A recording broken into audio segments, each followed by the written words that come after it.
tatay, ama, daddy, papa. Ano man ang tawag natin sa kanila, sila ang kokompleto sa ating pagkatao.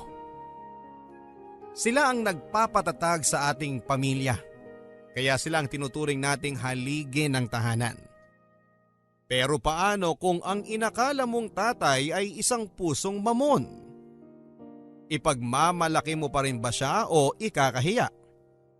Ako po ang inyong si Papa Dudut sa mga kwento ng pag-ibig, buhay at pag-asa. Dito sa Barangay Love Stories. Dear Papa Dudut, ako po si Lorraine at bata pa lamang ako ay malapit na ako sa aking papa. Siya kasi ang madalas kong kasama dahil si mama ay nasa ibang bansa at isa siyang OFW. Dalawa lang kaming magkakapatid pero kahit maliit lamang ang aming pamilya at malayo si mama ay masayang masaya pa rin kami dahil ni minsan ay hindi pinaramdam ni papa sa amin na wala si mama. Siya din kasi ang tumatayo bilang mama namin. Pa? Bakit parang halos lahat ng gawaing bahay alam mo?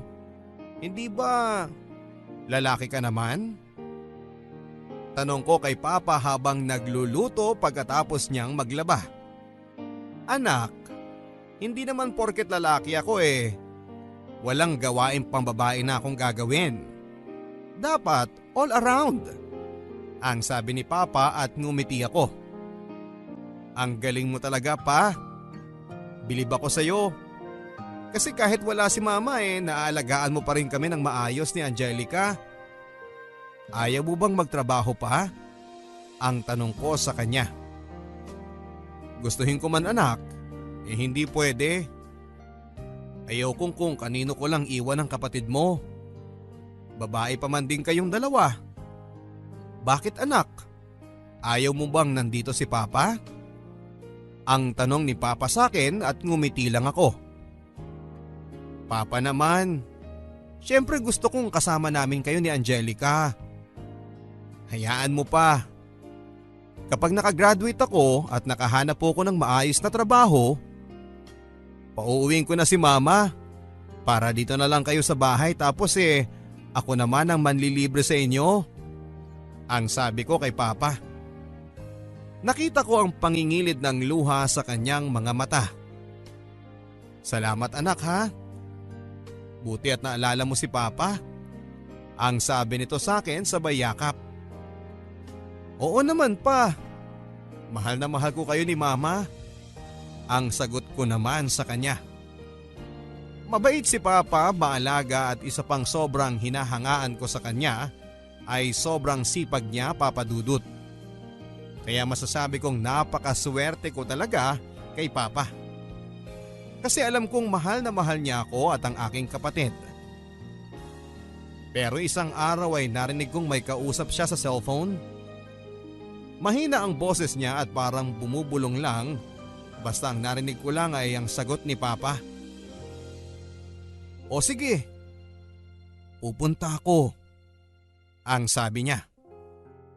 Nagtaka ako kung ano ang pinag-uusapan nila nang nasa kabilang linya. Ang inisip ko na lang ay baka si mama yon at may pinag-uusapan lang silang mahalaga. Magmula noon Papa Dudut ay ewan ko ba pero unti-unti na akong nagdududa sa mga kinikilos ni Papa. 4 na taon na ang nakakalipas Papa Dudut, graduate na ako ng high school. Pero simula noong last na uwi ni Mama ay hanggang ngayon ay hindi pa rin siya bumabalik. Ang sabi niya ay sa graduation ko daw siya uuwi pero hindi naman niya tinupad ang pangako niya. Sobra na nga ako nagtatampo kay Mama. Pero buti na lang at nandyan si Papa na laging pinupuno ang pagkukulang ni Mama sa amin.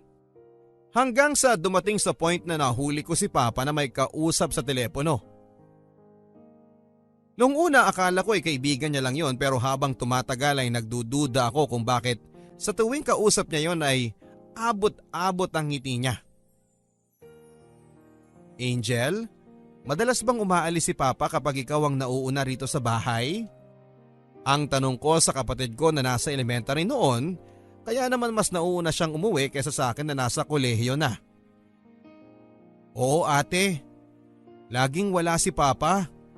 Pero sa tuwing aalis siya, nakahanda na yung pagkain natin. Ang sabi niya, initin ko na lang daw yung kanin at huwag kalimutang isara ang lutuan.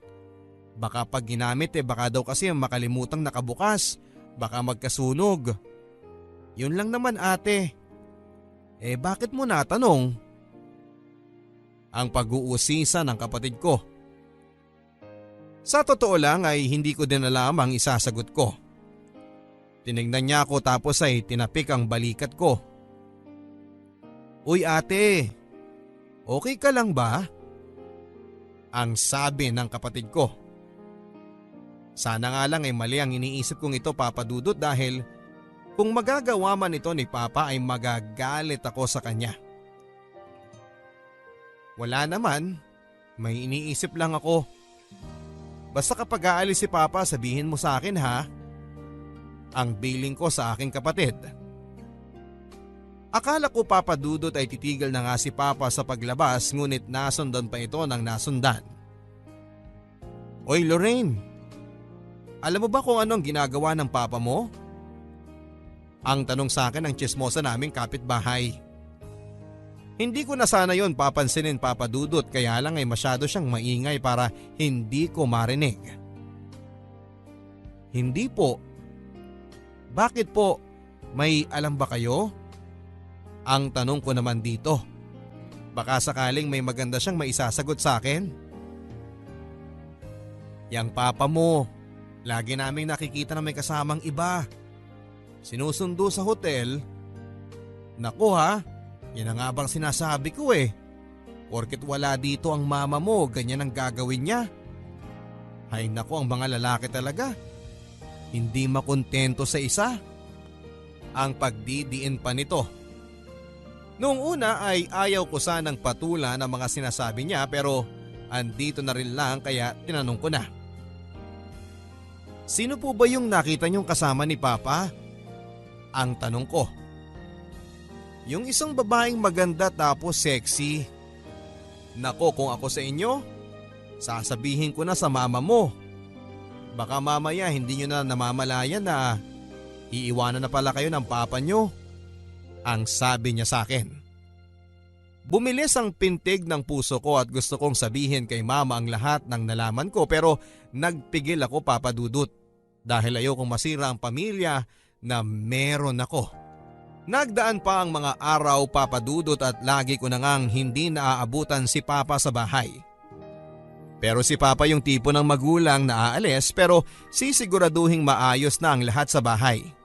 Nakaluto na siya, ready na ang higaan pati ang mga uniform namin kinabukasan ay planchado na.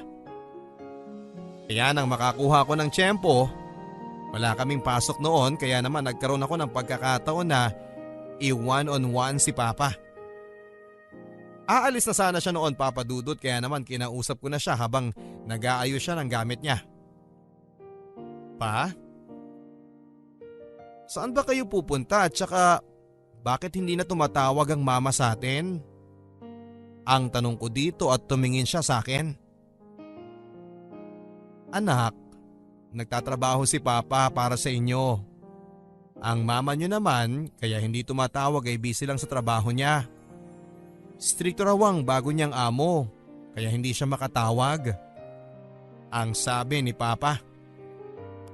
Nakita ko naman ang senseridad sa mukha ni Papa kaya naman hindi na ako nagduda pa sa mga sagot niya. Papa kung may trabaho ka, bakit tuwing gabi lang? Hindi ba kadalasan ng trabaho sa umaga? Ang sabi ko ulit sa kanya. Ngumiti lang si Papa sa akin tapos ay kinerot ang ilong ko. Ang anak ko talaga? Napakadaming tanong. Matulog ka na kaya? Bukas may pasok na kayo at saka huwag ka nang masyadong mag-isip ng kung ano-ano dyan. Basta anak, nandito lang si Papa ha. Hindi ko kayo pababayaan. Ang lahat ng ginagawa ko ay para sa inyo. Okay? Ang sabi ni Papa. Sa ganoong pamamaraan ni Papa ay nakukumbinsi niya ako na wala siyang ginagawang masama. Pero minsan, Papa Dudut, ay napapaisip talaga ako kung ano ang meron sa trabaho ni Papa. Labag man sa aking kalooban na usisain pa yon ay parang may kung ano sa puso ko na nagtutulak sa akin para alamin ang katotohanan. Makailang ulit ko pa rin naririnig ang tsismis sa pambababae ni Papa. May kasamang babae tapos papasok sa bar. Sa tuwing iniisip ko na gagawin yun ni Papa ay sumasama ang loob ko. Kaya naman ako na mismo ang gumawa ng paraan para malaman ang katotohanan. Hindi ako pumasok noon sa isang subject ko para lang abangan si Papa. Sa lugar na sinasabi ng mga kapitbahay namin na lagi nilang nakikitang may kasama siyang babae na pumapasok daw sa bar. Mga bandang 7:00 na ng gabi yon, sa hindi kalayuan ay naaninag ko nga si Papa. Halos mga togang tuhod ko sa aking mga nakita. Tama nga ang sabi-sabi tungkol kay Papa. May kasama siyang babae na pumasok sa bar.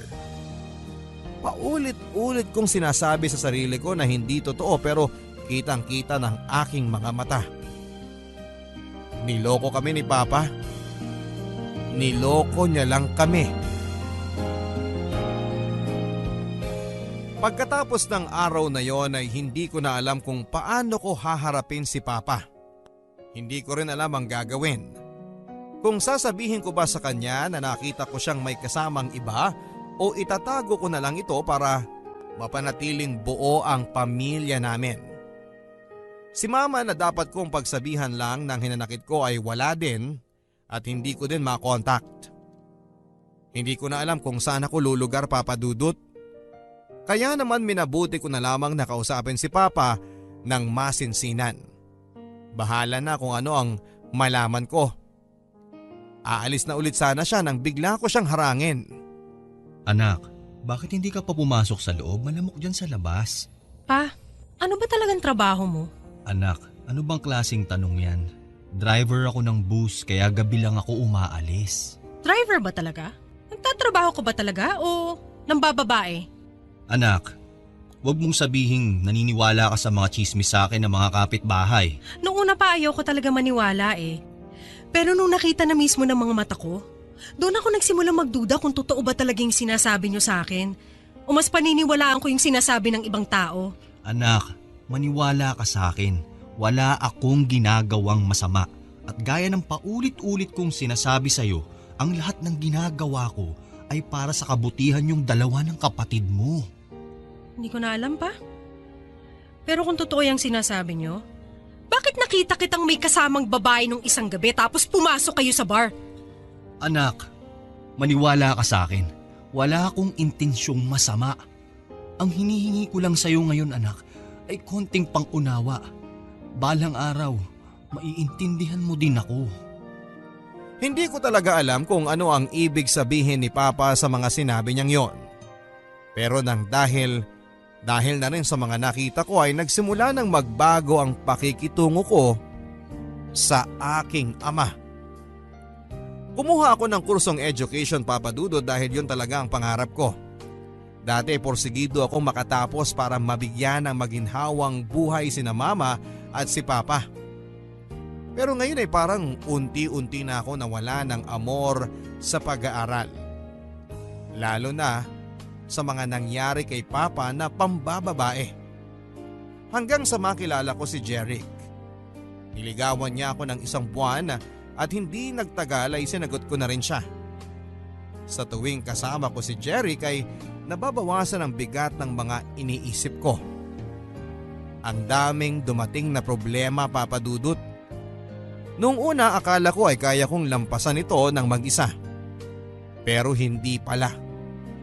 Nagtrabaho ako sa isang fast food chain bilang isang crew. Nag-working student ako para nang sa ganon ay malibang ako kahit na sinusustentuhan naman ako ng maayos ni Papa. Pero napabarkada ako, Papa Dudut. Nawalan ako ng patutunguhan sa buhay. Naging laman ako ng bar kasama ng mga barkada ko. Bagay na madalas naming pagtalunan ni Papa. Anak, bakit ka naman umuuwing lasing? At saka kailan ka pa natutong uminom ng alak? Ang tanong ni Papa nang minsang maabutan niya akong umuwi sa bahay na paggewang-gewang sa daanan. Wala kang pake pa. Ikaw nga nang bababae ka. Tapos sa akin makikialam ka sa kung anong gusto kong gawin sa buhay ko? Masaya ako ngayon, kaya hayaan niyo na ako. Ang sabi ko sa kanya.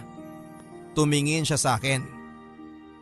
Anak, ilang beses ko bang dapat sabihin sa inyo na pagkatiwalaan mo naman ako? Wala akong ginagawang masama. Ang sabi nito sa akin. Gusto kong umiyak sa harapan niya sa dami ng aking iniisip pero parang naging manhid na ako, Papa Dudut. Naging manhid ang aking puso. Pa, paano ako magtitiwala sa inyo kung hindi niyo sinasabi ang katotohanan? Kung bakit niyo nagawa ang lahat ng ito? Hindi ko na alam ang paniniwalaan ko. Pati si Mama. Ilang taon nang hindi umuuwi. Ni tawag hindi niya magawa. Ano bang nangyayari sa pamilyang to? Ang sabi ko kay Papa. Tinapik niya lang ang likod ko. Anak, kahit na anong mangyari, hindi ko kayo kayang iwan ng kapatid mo. Ang sabi ni Papa. Gusto kong umiyak sa harap niya pero pinigilan ko. Kahit kanina pang naguunahan ang aking mga luha. Papa Dudut, nagpatuloy ang gawain kong pag-inom at pagbabarkada. Napabayaan ko na ang grades ko. Sobra talaga akong naapektuhan sa mga pinaggagawa ni Papa. At hanggang ngayon ay palaisipan pa rin sa akin kung dapat ko ba siyang pagkatiwalaan gaya ng mga sinasabi niya o dapat nga ba akong magalit dahil sa ginagawa niya. Hindi ko na talaga alam ang gagawin ko, Papa Dudut. Hanggang sa ako na mismo ang nakadiskubre ng matagal nang tinatago ni Papa. Mga bandang 3:00 na yon nang maalimpungatan ako at magising. Pumunta ako ng kusina para uminom ng tubig. Nakita ko ang bukas na kwarto ni Papa. Sumilip ako at wala pa nga siya. Binuksan ko ang ilaw at naghalungkat sa mga gamit niya. At laking gulat ko nang makita ko ang mga damit pambabae sa kanyang kabinet. At iba't ibang kulay ng wig. Hindi ko alam kung para saan ang mga yon, Papa Dudut. Muntik na ako mahuli ni Papa dahil saktong-sakto ang pagdating niya. Sumilip ako sa bintana ng kanyang kwarto. At halos lumuwa ang aking mga mata. Nakita ko si Papa. May kasamang lalaki at magkahawak pa sila ng kamay. Pinisil niya ang pisngi ni Papa bago tuluyang umalis. Ang lakas ng pintig ng puso ko noon, Papa Dudut. Mas lalo naman nang makita ko ang reaksyon ni Papa. Na parang kilig na kilig talaga. Dali-dali akong lumabas ng kwarto at gusto kong kausapin na sana si Papa tungkol sa aking mga nakita pero hindi ko muna ito ginawa habang hindi pa malinaw ang lahat sa akin. Nakapag-decide ako, Papa Dudut, na pumunta mismo kung saan ko nakita si Papa. Sinakto kong nakaalis na siya ng bahay. Nakita ko ang makailang ulit niyang tawag at text sa akin pero hindi ko yon pinapansin. Malamang ay nagwo-worry na siya dahil hindi pa rin ako nakakauwi. Hindi ko alam kung saan ko makikita si Papa. Masyadong maingay at masyadong mailaw ang pinasok kong lugar. Maraming tao at ang lakas ng mga hiyawan nila sa mga nagpe-perform. Isang bar ang pinagtatrabahuhan ni Papa. Hindi siya tulad ng bar na iniisip ko dahil mga bakla ang performer dito. Hindi sila sumasayaw, nagpapatawa sila at karamihan din sa mga waitress ay bakla na aakalain mong babae talaga sa una mong kita. At sa hindi kalayuan ay nakita ko si Papa na nanonood din. Hindi siya nakadamit panlalaki. Nakawig siya. Nakasuot ng bestida. Agad ko siyang nakilala dahil sa suot niyang relo na ibinigay sa kanya ni Mama noong wedding anniversary nila. Mali ako nang iniisip kay Papa. Hindi pala siya ng bababae kasi isa siyang bakla. Kung tutuusin ay wala naman talagang ginagawang masama si Papa. Nagtatrabaho siya bilang isang stand-up comedian sa isang bar. Palipat-lipat pala si Papa kaya pala minsan ay hindi ko siya nakikita dito. Yun ay ayon na rin sa mga napagtanungan ko na mga nakakatrabaho niya. Hindi ko alam kung paano ko ulit kakausapin si Papa. Wala man siyang ginagawang mali pero itinago niya pa rin ang kanyang tunay na pagkatao. Bakla ang papa mo.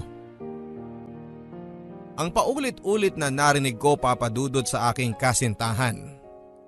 Gusto kong magalit sa kanya at gusto kong ipagtanggol si Papa pero wala akong magawa dahil alam kong totoo ang lahat ng yon. Kinausap ko si Angel tungkol sa mga kinikilos ni Papa at nagulat ako sa mga sinabi niya. Ate, matagal ko nang alam na ganyan si Papa. Minsan, binibihisan pa niya ako ng gown at inaayusan. Wala naman akong nakikitang mali sa ginagawa ni Papa. Maayos naman ang pagpapalaki niya sa atin. Kaya sana, huwag ka nang magalit sa kanya. Ang kasalanan lang naman niya ay hindi sa atin sinabi ang totoo niyang pagkatao. Pero naging mabuti pa rin siyang ama sa atin. Ang sabi nito sa akin habang nakatingin lang. Kahit na, mas okay sana kung sinabi niya kaagad sa atin. Kaso anong ginawa niya? Naglihim siya, hindi ba? At si Mama, paano na lang kapag nalaman ni Mama to?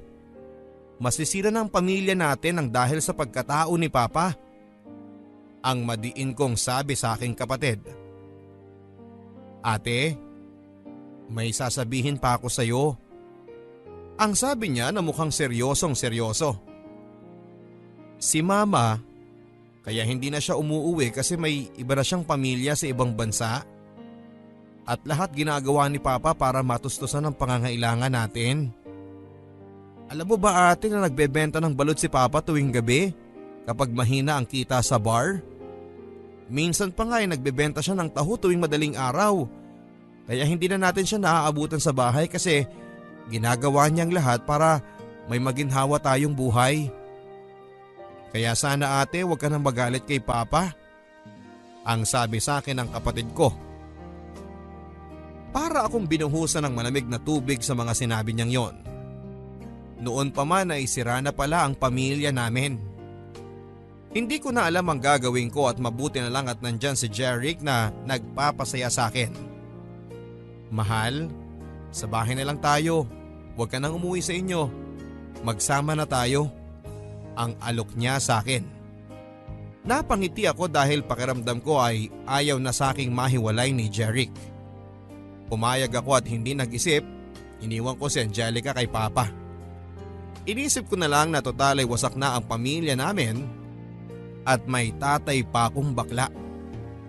Pinipilit ako pabalikin ni Papa pero hindi ko siya pinakinggan. Nagmatigas ako. Tuwing papasok ako ay naririnig ko na lamang ang mga kaklase ko na inaasar ako. O yung tatay niyang bakla nagkatrabaho sa bar. Nakakita ka na ba ng tatay na nagbibistida at nagmi-makeup? Sabay tawa nila. Hindi ko man lang maipagtanggol si Papa kasi alam kong totoo. Kaya naman mula noon ay umuwi na ako sa bahay nila Jeric at nagsama na kami. Sa tuwing kasama ko siya ay nakakalimutan ko ang aking problema. Mabuti na lang at may isang katulad niya sa aking buhay. Kahit na iniwan ko na sina Papa at Angelica ay tuloy pa rin ang sustento sa akin ni Papa. Ang sabi ni Angel ay lagi na lang daw may sakit si Papa.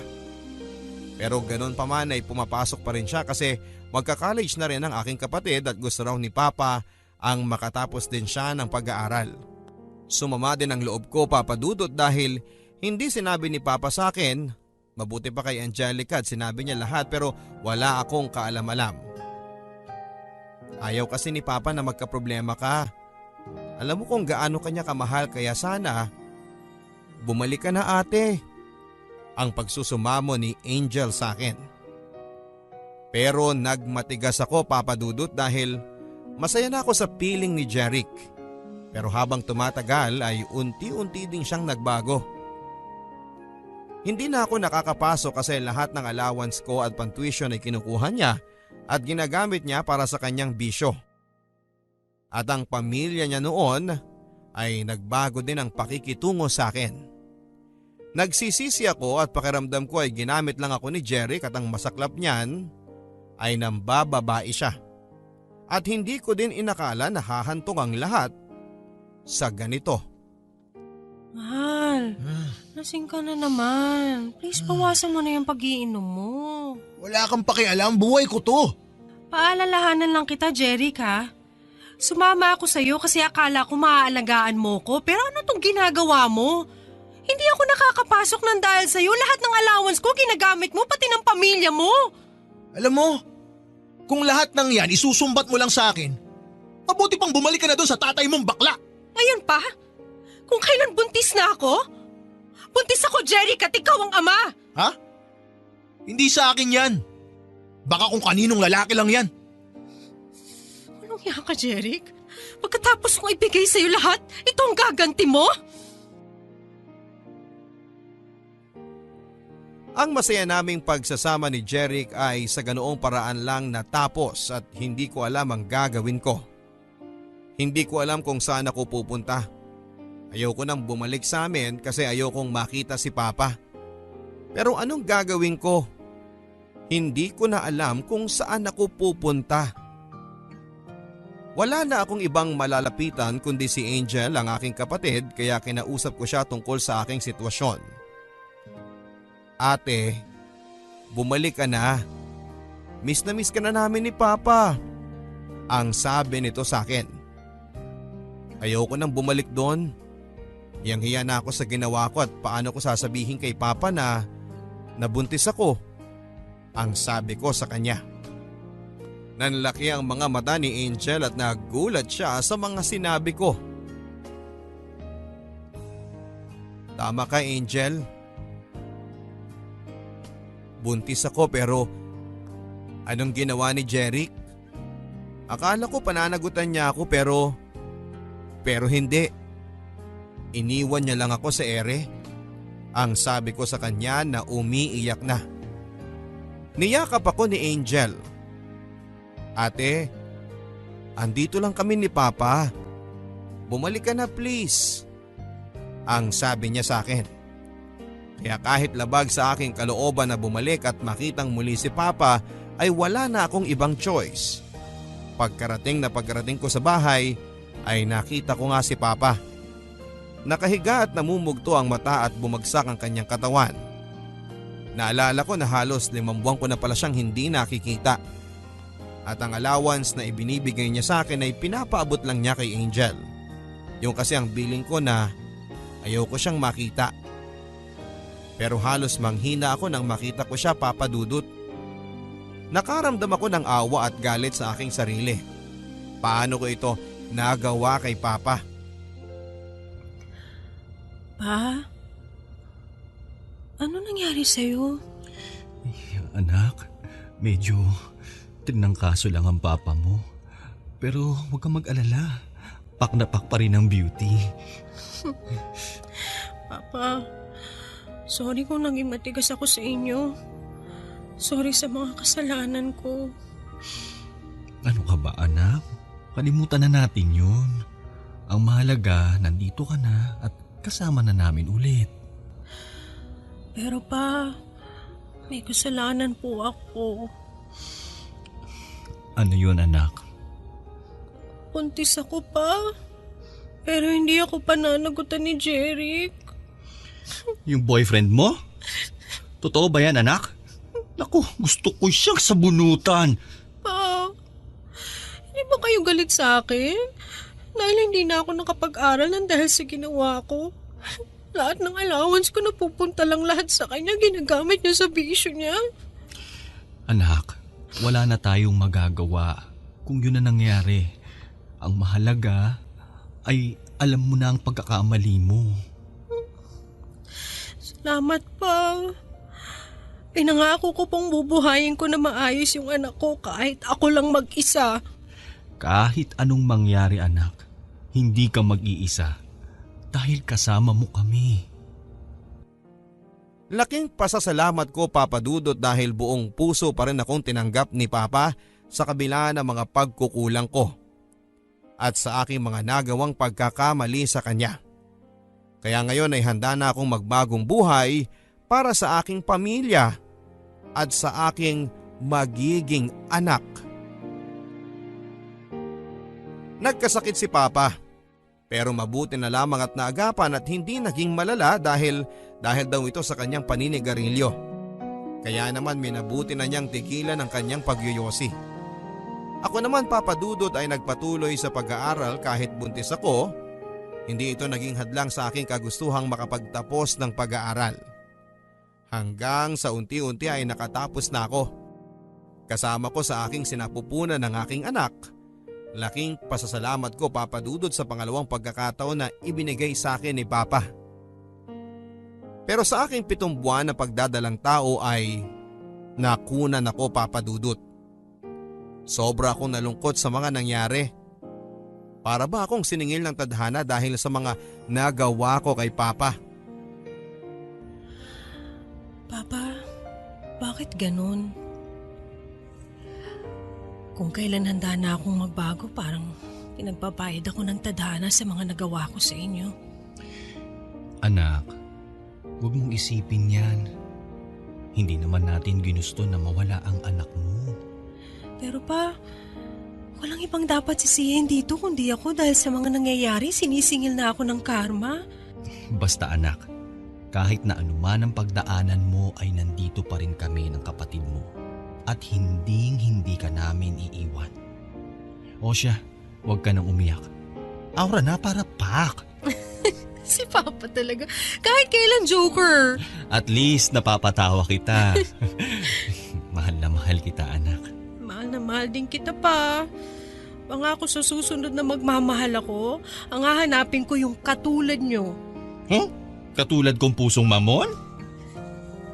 Kahit pusong mamon pa siya, kung maihigitan niya yung pagmamahal na binibigay mo sa akin. Ay naku anak, mukhang mahihirapan ka. Kasi wala nang hihigit pa sa pagmamahal ko sa inyo.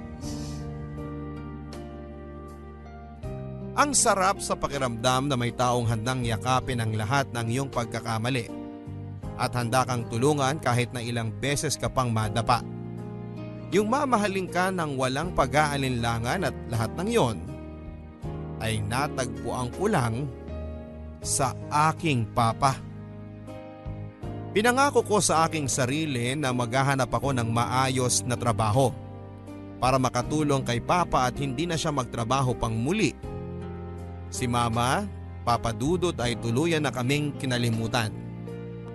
Hindi na siya nagpadala ng sustento at pinutol na niya ng tuluyan ang komunikasyon namin. Ang huling balita namin sa kanya ay nagkaroon siya ng anak. Aaminin ko na nasaktan ako noon, lalo na nang makita ko ang bago niyang pamilya. Pinagtuunan ko na lamang ng pansin ang aking let, nag-review ako ng maayos at laking gulat ko na lamang na lahat ng aking paghihirap sa wakas ay nasuklian din. Bakit ba nagtatatakbo ka dyan anak? Pa! May teacher ka na! Anong ibig mong sabihin? Pa! Nakapasa ako sa board exam! Talaga? Oo! Totoo ba yung sinasabi mo? Oo pa! Mapapalitan ko na lahat ng paghihirap nyo! Naku anak, salamat sa Diyos. Salamat din sa inyo pa! Dahil kung wala kayo, hindi ko maabot lahat ng meron ako ngayon. Ikaw ang pinaka-the best na tatay sa buong mundo!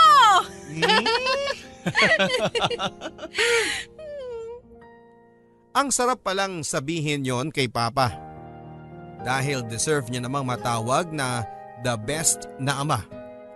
Kahit nakakaiba siya sa ibang tatay na brusko na imbes na manuntok, kapag may nangaapi sa kanyang anak ay pipiliing manabunot ng buhok kapag may kaaway ka. Nakakatawa pero hindi ko kinakahiya si Papa. Bagkos ay pinagmamalaki ko siya na naging ama ko. Sa ngayon, Papa Dudut, ay mayroon na rin akong sariling pamilya at nakapag-asawa na rin. Principal na ako sa school na pinagtatrabahuhan ko. Matagal ko mang nakuha ang lahat ng meron ako ngayon ay tinutuon ni Papa ang lahat ng sinabi niya na kahit anuman ang pagdaanan ko ay hinding-hindi niya ako iiwanan. Si Papa pagkatapos ko makaipon ay binigyan ko ng puhunan para sa sarili niyang negosyo, ang beauty parlor. Mabenta si Papa lalo na sa mga kabarangay namin dahil magaling siyang hairstylist. Sa edad na 50 ay malakas pa ring maggupit, mag-straight, magkulot at magkulay ng buhok. Kahit mga pedicure at manicure ay alam ni Papa. May mga kasama din siya sa salon, kaya minsan sabi ko wag na siyang magtrabaho pero siya itong mapili talaga. Libangan na lang daw niya ito, lalo na kay Angelica na lagi niyang inaayusan dahil mahilig ang aking kapatid sa pagsali sa mga beauty pageant. Dahil na rin kay Papa. Kaya ayon, ang saya-saya nilang dalawa. Ako naman ay binayayaan ng masipag at responsableng asawa at may isa na rin po akong anak na si Abilene. Masayang masaya ako sa naging takbo ng aking buhay kahit mahirap man noong una ay natutunan kong mahalin ang pagkatao ni Papa. Na dati kong kinakahiya pero ngayon ay pinagmamalaki ko na. Kaya para sa the best kong Papa sa buong mundo, mahal na mahal kita at kahit na sa iyong pagtanda, pakahawakan mo ang aking pangako sa iyo na hinding-hindi kita pababayaan at hinding-hindi ko susukuan gaya ng ginawa mo sa akin noon. Maraming salamat po Papa Dudut sa pagkakataong ibinigay niyo sa akin upang ma-share ko sa inyo ang aking buhay. Happy Father's Day sa lahat ng ama natin. More power po sa inyong programa. Ang inyong kapuso at kabarangay, Lorraine. Minsan hindi natin maintindihan ang ating mga magulang. Lalong-lalo na sa ating mga tatay na masyadong mahigpit po sa atin. Minsan ay nasasakal na tayo dahil gustuhin man nating tumayo sa ating mga sariling paa ay hindi natin magawa dahil kailangan natin silang sundin. Pero sa huli ay ang lahat pala ng paghihigpit na ginagawa ng ating ama ay para sa ating kabutihan. Anuman ang trabaho, anuman ang pagkatao, hindi kailanman tayo mabubuo kapag wala ang pagmamahal ng ating ama. Ang ating ama na kayang magpuyat, kayang magtrabaho 24 oras para lamang mabigyan tayo ng magandang buhay. Kaya naman sa araw nila ay marapat lamang na pasalamatan natin sila sa lahat ng kanilang sakripisyo para sa atin. Kaya sa ating mga tatay, Happy Father's Day. Ito po ang mga kwento ng pag-ibig, buhay at pag-asa kasama ng inyong Papa Dudut sa Barangay Love Stories. Forever.